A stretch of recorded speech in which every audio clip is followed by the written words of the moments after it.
चलो हारून, हिम्मत करो, आज ये मामला खत्म कर ही दो।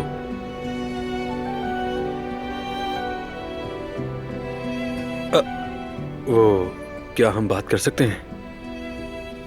मुझे कुछ कहना है तुमसे। यार हारून, ये तुम तीसरी बार कह रहे हो कि बात करनी है, उसके बाद करते ही नहीं हो बात। बोलो ना, आखिर मसला क्या है?